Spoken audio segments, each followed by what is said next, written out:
Hi అందరికీ, అందరు ఎలా ఉన్నారు? Welcome to Sujatha Chandi vlogs. పొద్దున్నే 4 లేచి పూజ అయితే కంప్లీట్ చేసిన. స్కై ఎంత బాగుంది చూసారా. ఈరోజు అయితే పెళ్ళికి వెళ్తున్నాం అనమాట. మా మామయ్య వాళ్ళ చెల్లె కొడుకు పెళ్ళి. మా ఆయనకు మేనత్త కొడుకు అవుతాడు అన్నమాట. నాకేమవుతాడో కామెంట్ చేయండి. ఇంకా పిల్లలకి ఎగ్జామ్స్ ఉండడం వల్ల పిల్లల్ని స్కూల్కి అయితే పంపించేసి ఇద్దరమే బయలుదేరినాం. ఆటో బుక్ చేసుకొని బస్ స్టాప్కి అయితే వెళ్ళి స్కూల్కి పంపించి ఇలా పెళ్ళికి వెళ్ళడం ఫస్ట్ టైం. చాలా బాధ అనిపించింది పిల్లలు వస్తలేరని. ఇంకా వాళ్ళకి ఎగ్జామ్స్ టైం కదా, తప్పదు, ఇంకా అప్పుడప్పుడు వెళ్ళాలి అంతే ఫంక్షన్స్ వచ్చినప్పుడు. సో మేమైతే బస్ స్టాప్కి వెళ్ళిపోయిన తర్వాత బస్ అయితే ఎక్కినాం. బస్ ఎక్కిన తర్వాత పక్కన ఇద్దరికైతే సీట్లు అయితే దొరకలేదు.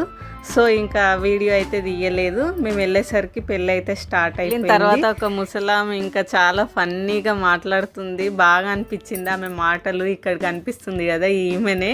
ఆ పంతులు పెళ్ళి చేయడం ఈమెకు నచ్చలేదు.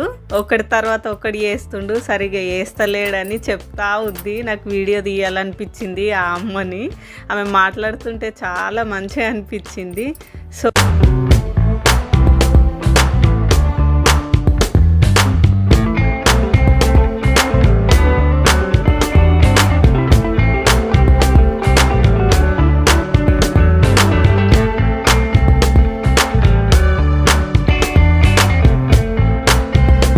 అయితే చాలా లేట్ చేసిండు. 1 స్టార్ట్ చేసి 3 అయింది. 3 అవర్స్ పట్టింది పెళ్ళి అవ్వడానికి. అయితే 3 గంటల తర్వాత అయితే అయిపోయింది. ఇంకా పెళ్ళి అయిపోయిన తర్వాత అందరు అయితే భోజనాలు అయితే చేసినాం. పెళ్ళి అయితే చాలా బాగా జరిగింది.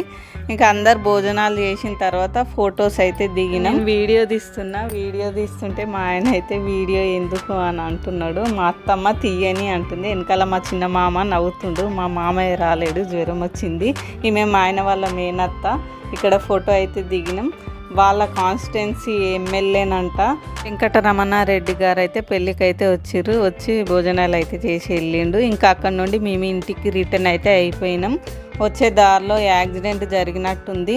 మీరు కూడా ఎక్కడైనా జర్నీ చేసినట్టయితే చాలా సేఫ్గా జాగ్రత్తగా అయితే చూసుకొని ఇంటికైతే వెళ్ళండి. మీకోసం మీ ఫ్యామిలీలు ఉంటాయని మర్చిపోవద్దు. అయితే మేము వెళ్ళేటప్పుడు ఇట్లా బస్సులో మళ్ళీ మాకు పక్కన సీట్ అయితే దొరకలేదు. చాలా డిసప్పాయింట్ అయితే అయినా. చాలా బాధ అనిపించింది. లాంగ్ జర్నీ కదా, ఇద్దరు పక్కన ఉంటే మాట్లాడుకోవచ్చు అనిపించింది. ఇంకా మేము నిజామాబాద్ నుండి హైదరాబాద్ వచ్చేసరికి చీకటి అయితే అయిపోయింది. ఇంకా పిల్లలు పాపము ఇంటికి వచ్చి తిన్నారో లేదో అదే టెన్షన్ అనిపించింది. Thank you for watching this video. Bye bye.